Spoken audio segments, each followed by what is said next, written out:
इस सवाल पूछने के लिए मैं हितेश को धन्यवाद कहूंगा क्योंकि वास्तु मेरे दिल से काफी जुड़ा हुआ विषय है और मुझे 25 साल से ज्यादा का ज्योतिष और वास्तु का अनुभव है। मैं जब 25 साल पहले मेरा शौक था, हॉबी था, ज्योतिष और वास्तु पर काफी पढ़ता था और कुछ टाइम मैंने प्रोफेशनल एस्ट्रोलॉजी और वास्तु कंसल्टेंसी भी दी है। तो मुझे इस चीज का काफी अच्छा अनुभव है और मुझे बड़ी खुशी होगी अगर मेरे अनुभव से और ज्ञान से अगर किसी का लाभ हो सके। तो सबसे पहली बात, वास्तु के बारे में जो अभी प्रचलित धारणा चल रही है उसमें और जो असली वास्तु जब लिखा गया था हजारों साल पहले, उसमें काफी फर्क है। वास्तु के पीछे विज्ञान अलग है, विश्वास अलग है, वहम अलग है, ये तीनों अलग अलग चीजें। तो शॉर्ट में पहले मैं ये बताऊंगा कि वास्तु कब बना, कैसे बना, उससे आपको इस सवाल का और सारे सवालों का, वास्तु संबंध जितने सवाल है उनका जवाब आपको मिल जाएगा। सबसे पहली बात, वास्तुशिल्प संहिता जो कि वास्तु पे प्रमाणित किताब है, वो लिखी गई थी लगभग 3 से 4 हजार साल पहले। वो लिखी गई थी मंदिरों, महलों, किलों के लिए, क्योंकि उस समय आज की तरह ना प्लॉटिंग होती थी, ना मल्टी स्टोरी होती थी, ना बिजली की लाइन होती थी, ना पानी की लाइन होती थी, ना सीवरेज लाइन होती थी, ना वेंटिलेशन के लिए आज की तरह अच्छे साइंटिफिक उपकरण होते थे।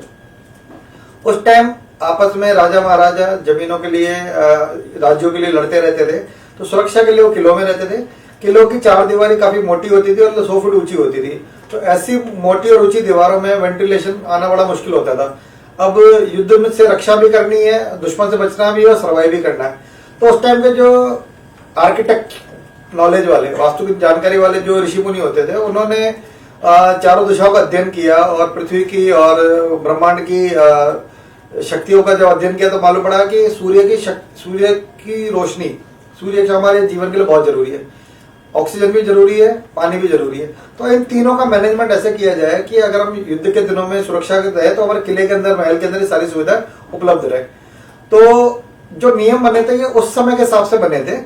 उस टाइम इस तरह के प्रबंध किया जाता है कि पूरब की तरफ दरवाजा खुला रखो, क्योंकि पूरब से सुबह सूरज की रोशनी आती है जिसमें गर्मी कम होती है और 10-12 बजे बाद गर्मी ज्यादा हो जाती है, इसलिए कहते हैं दक्षिण में बंद रखो, क्योंकि हमारा सूरज पूर्व से पश्चिम जाता है लेकिन तीसरी दक्षिणायन होता है। तो दक्षिण दिशा में वॉल मोटी बनाई जाती है ताकि गर्मी से बचा जा सके, क्योंकि उस समय एसी पंखे होते नहीं थे। तो गर्मी से बचने के लिए आम लोगों को बोला था साउथ की तरफ से बंद रखो। अब उस टाइम क्योंकि धर्म ज्यादा प्रचलित था, विश्वास ज्यादा प्रचलित था, विज्ञान प्रचलित नहीं था, तो हर आम आदमी को बताया जाता दक्षिण अशुभ होता है और ये भाषा चली आती है, जबकि दक्षिण अशुभ नहीं होता है। आज देखा जाएगा ये मंदिर, महल और किले अधिकतर देखे जाए दक्षिण भारत में बने हुए हैं। दक्षिण भारत में गर्मी ज्यादा पड़ती है, दिन को 10-12 बजे बाद गर्मी सहना मुश्किल होता है।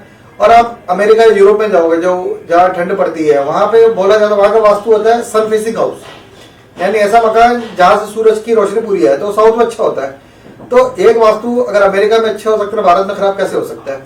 तो दक्षिण मुखी, अब क्योंकि हमारे भारत में आज भी कई लोग ऐसे हैं जो विज्ञान की बजाय धर्म को तरजीह देते हैं, तो उनके लिए आपको दक्षिण अशुभ होता है। लेकिन मैं उनसे ये निवेदन करूंगा, आप वैज्ञानिक पता कीजिए। और टी पॉइंट को अशुभ इसलिए माना जाता है क्योंकि पहले टाइम में टी पॉइंट तिराहा होता था। तिराहे पे अक्सर लोग जादू टोना करके कुछ नींबू मिर्च लग जाते थे। दूसरा, लोगों को लगता था कि तिराहे पे प्रेत आत्मा या भूत आत्मा, भटकती आत्मा रहती है, इसलिए टी पॉइंट पे गर्म नहीं होना चाहिए। इसके वजह वैज्ञानिक कारण यह है कि ये एक्सीडेंट प्रोन जोन होता है।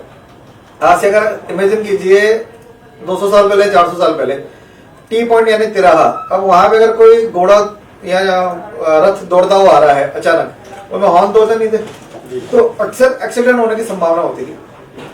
तो एक्सीडेंट प्रोन जोन होता था, इसलिए कहते थे टी पॉइंट में मकान नहीं बनाना चाहिए ताकि एक्सीडेंट बचा जा सके। अब आम आदमी को बताने के लिए बोला जाए अशुभ होता है, जबकि वैज्ञानिक कारण था। मैं नहीं मानता कि अशुभ होता है, फिर भी और चीजों का अध्ययन करना चाहिए। कई लोग पूर्व को शुभ मानते हैं। अब मान लीजिए आपका मकान पूर्व में, लेकिन पूर्व में आपके घर के सामने 3 मंजिला इमारत है जिससे आपके घर के अंदर सूरज की रोशनी नहीं आ रही है, ऐसा पूर्व किसी काम का नहीं।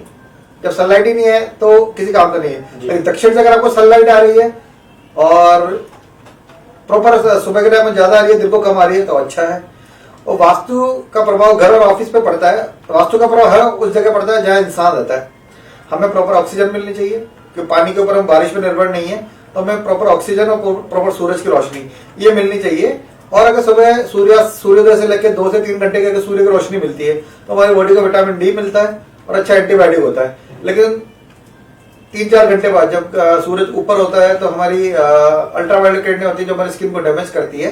तो इसलिए कहते हैं वो जगह बंद होना चाहिए जो नॉर्मल दक्षिण होता है। तो अगर आपके घर या ऑफिस में सूरज की रोशनी आ रही है, प्रॉपर नेचुरल ऑक्सीजन आ रही है, हवा आ रही है तो शुभ है, अगर नहीं आ रही तो शुभ है, ये मेरा मानना है। कहा ना कि जहां पे हवा और रोशनी आती है नेचुरल तो प्रभाव पड़ेगा। आपने देखा होगा कि ऐसे ऑफिस या ऐसे घर जहाँ पे प्रॉपर हवा रोशनी नहीं आती, वहां पे लोग अक्सर डिप्रेशन में रहते हैं, नेगेटिव बातें करते हैं। और मैंने ऐसे घर देखे हैं जो साउथ फेसिंग घर होते हैं, जहाँ अच्छी सूरज की रोशनी होती है, वहाँ बच्चे बड़े एक्टिव होते हैं, स्वस्थ होते हैं, एथलीट्स होते हैं, स्पोर्ट्स वगैरह अच्छा करते हैं। तो ये मैं तो अशुभ नहीं मानता। और घर हो जो ऑफिस हो, वैज्ञानिक वास्तु को फॉलो करें। परंपरागत वास्तु के कई पॉइंट आज की तारीख में रेलेवेंट नहीं है, एप्लीकेबल नहीं है। तो मैं ये कहूंगा साइंटिफिक अप्रोच इस्तेमाल कीजिए वास्तु के लिए, न कि पुरानी परंपरागत। क्योंकि आज कई चीजें उस टाइम जो होती थी आज रेलेवेंट नहीं है। आज युद्ध नहीं होते, आज किले में नहीं रहते, आज रोशनी के लिए इलेक्ट्रिसिटी अवेलेबल है, ऑक्सीजन के लिए, हवा रोशनी के लिए एयर कंडीशन पंखे अवेलेबल है। तो वो चीजें जिस कारण वास्तु नियम बने थे और आज के वास्तु नियम में फर्क है।